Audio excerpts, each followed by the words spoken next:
Видеоның ең соңғы 20 секундына осындай біздің конечный заставкаларды қою үшін біз қалай жасаймыз? Кеттік. Ол үшін біздер осы бір видеоны таңдаймыз да изменить видео деп жаңағы творческий студияға өтеміз. Мысалға мен осы видеоны таңдадым. Оның ішінде осы видеоның SEO оптимизациясын жасағаннан кейін астына түсіремін төмен қарай, және оң жақ төменде YouTube конечные заставки деген бөлек карандаштың суретімен бөлім тұрады. Осыны басамын. Осыны басқан кезде бізге жаңа творческий студияның конечный заставкаларын шығарып береді.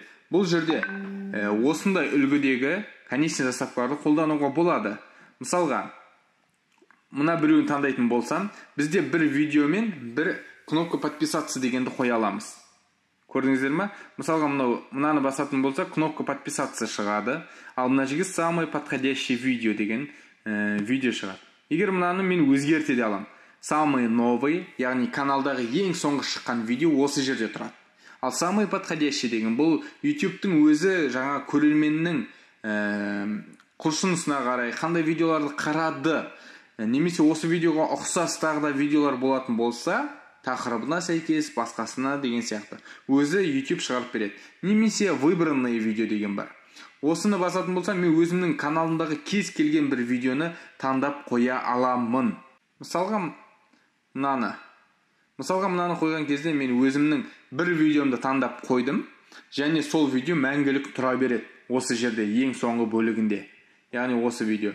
Сондықтан да бұл жерден сіздер өздеріңіз шешесіздер. Яғни бір белгілі тақырыпқа қатысты видео түсіретін болсаңыздар, сол тақырыпқа қатысты бір видео болатын болса, сіздер өздеріңіз сол видеоны таңдап қоя аласыздар. Немесе кез келген видеоны таңдап қоюға болады.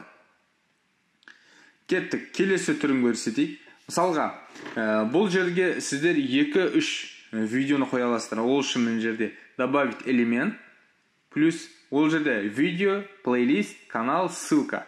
Енді қараңыздар, кнопка подписаться деген уже қойылып тұр бізде. Видеоны біздер қоя аламыз. Қалаған каналымыздағы плейлисті де қоя аламыз. Және канал деп тұр. Канал бұл жерде өзге басқа каналдың ссылкасын қоя аламыз. Түсінікті ғой, өзіміздің емес, басқа каналдың ссылкасын.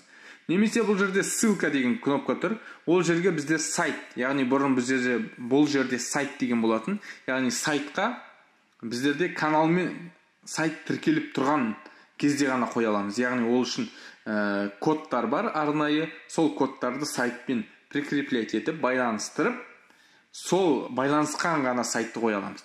Ендеше бұл жерге бізге керегі видео, ол видеоға тағы да осындай бөлікті таңдай аламыз, жаңағыдай, немесе оны өзгерте аламыз. Удалить дейміз бірінші, сосын добавить элемент, плейлист деп жаңағы. Қажетті плейлистімізді таңдап қоямыз. Видео талқы, YouTube-тың құпиялары, мысалға ше, осындайларды қоя аламыз. Енді, бұны мен тағы да кетіріп тастайым. Добавить элемент деп мен мысалға каналды қоя алам. Каналды қою үшін бұл жерге атын немесе ссылкасын жазуға болады, және сол каналды таңдап қоямыз. Так, добавить элемент, ссылка деген бөлім бар. Бұл жерде жазылып көрдіңіздер ме жаңағы менің айтқаным. Ендеше, мүлдем жаңағыдай сразу біздер шаблон жасап қою үшін, мұнан барлығына отменить изменение дейміз, қайтадан кіреміз, конечный заставки деп, сосын бізге өзіміз жасап қойған, қалаған шаблонымызды қоя аламыз. Мысалға, мен ең көбіне осыны қоямын. Соңғы уақытта мына жерге самый подходящий, ал мына жерге плейлист деп тұр. Мен мына жерде плейлистті бүйтіп өзгерте аламын. Яғни YouTube-тың құпиялары. Болды. Самый подходящий YouTube-тың құпиялары. Мынаны басатын болса, кнопка подписаться болады. Сохранить деймін, бітті. Осымен біздің жұмысымыз аяқталды.